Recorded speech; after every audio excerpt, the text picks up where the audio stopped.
Starlink has fully blocked the Russian military from using its service, causing about 90% of Russian frontline units to lose communication. That's the situation there. In Russia, several key figures have narrowly escaped assassination. Today, let's examine this. Let's dive in. Starlink has abruptly blocked the satellite internet that the Russian military was using illegally. This measure was made possible through negotiations between Mikhailo Fedorov, the Ukrainian Minister of Defense, and Elon Musk. Recently, the Russian military had been using Starlink for communication between units. In addition, they attached Starlink terminals to drones and used them to carry out precision strikes against the Ukrainian military.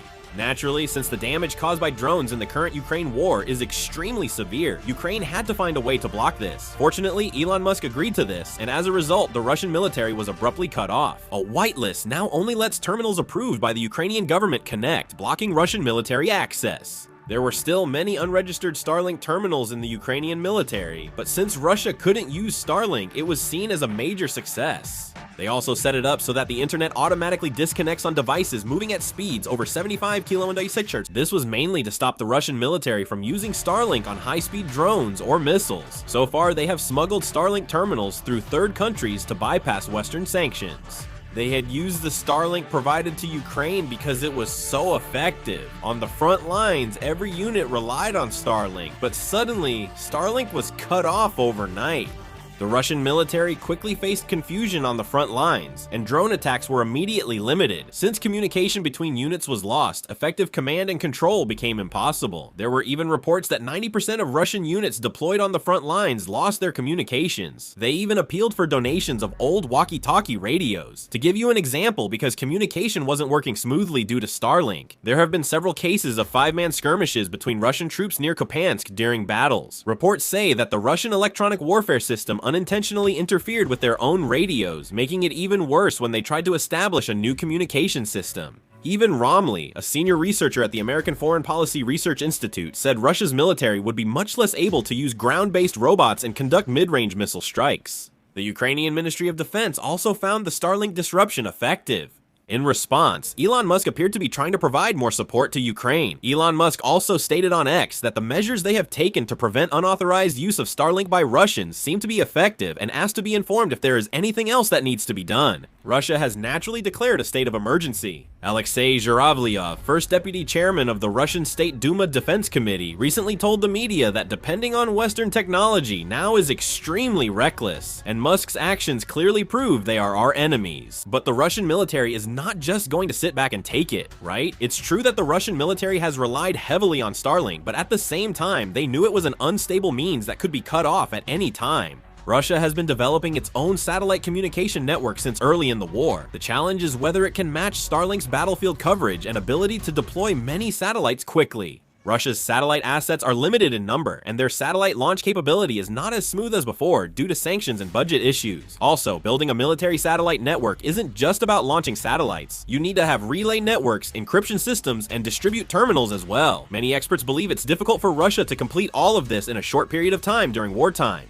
Russia is likely trying to use alternatives to satellite networks, such as cellular modems with Ukrainian SIM cards as a workaround. In fact, there have been indications that the Russian military has tried several times to maintain tactical communications by taking over communication base stations in occupied Ukrainian territories or by using civilian communication networks. However, this method is very risky. If the signal is detected, their location is exposed. From the Ukrainian military's view, electronic warfare or signal interception can track transmission locations for bombardments or drone strikes. On the front lines, using communications often reveals your position, making them unreliable. Another option is voice communication, like walkie-talkies and military radios. After Starlink was cut off, the Russian military sought more radios. However, this method is prone to security risks. If the level of encryption is low, the Ukrainian military can intercept the contents, and if they even send out jamming signals, the communication itself can be completely disrupted. Although Russia is known as a powerhouse in electronic warfare, on the other hand, it also means that Ukraine's electronic warfare capabilities are continuously being strengthened with support from the West. As electronic warfare grows, frontline communication gets more chaotic, leading to the use of fiber optic cable networks as an alternative. The Russian military has tried laying fiber optic cables in trenches to keep communication secure. Wired networks lower radio interception risks and resist drone interference, but they face a major issue. Frontlines face constant bombardment, making cable repairs dangerous as workers become immediate targets. Any shift in the front requires reinstalling cables, which repeatedly uses up engineering staff and equipment. This approach is difficult to sustain long term.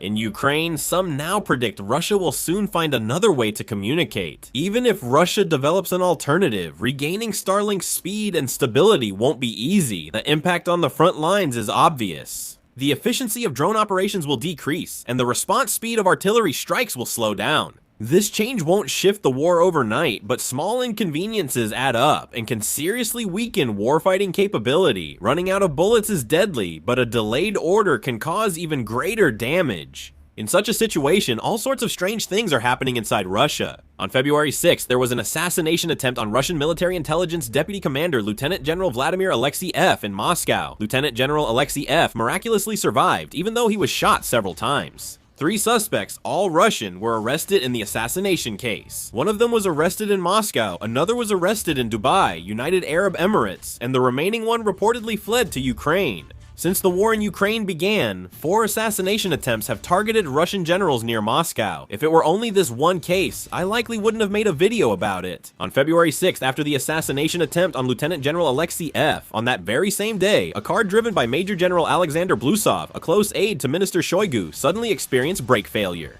According to local reports, if the accident had happened on the highway, it would have been fatal. Also, Yuri Sadovenko, the former Deputy Minister of Defense and a close aide to Minister Shoigu, suddenly died of heart disease on December 25, 2025. He lost his life suddenly at the young age of 56. British media report that former Deputy Defense Minister Yuri Sadovenko had no health problems, raising suspicions. Many people are now curious about this point. Was this done by Ukraine, or is it Putin cleaning up his own side within Russia? That's the question. In fact, it still hasn't been clearly confirmed who caused this incident. So, we should consider the 2 scenarios separately. One possibility is that the Ukrainian intelligence agency directly infiltrated and carried out an operation striking at the heart of Russia. The other is that as internal power struggles in Russia intensified, purges or internal eliminations may have begun. First, consider a Ukrainian operation. For Ukraine, facing the Russian army on the front lines is already overwhelming. If assassination attempts on generals keep happening in central Moscow, it may be a strategy focused more on political impact than military goals. It's about making the Russian military leadership feel that there is no safe zone and spreading anxiety that the key figures commanding the war can become targets at any time. This kind of fear can lead to a drop in morale on the front lines and spread distrust within the command structure, especially since there is already strong tension between the intelligence agencies and the military in the Russian army. If such incidents are repeated inside Moscow, suspicion about who the traitor is will spread, and internal unity is likely to break down.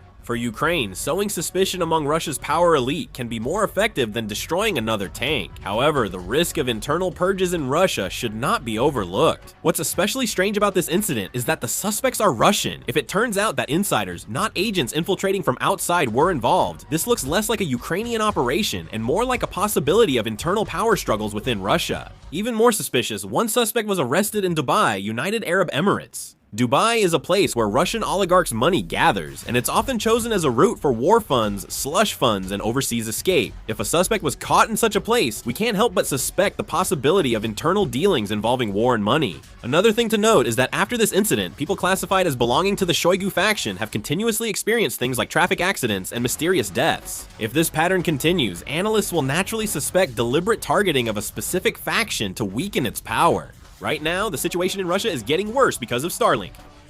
What do you all think about the current situation? Please let us know in the comments. That's it for this video. Thank you.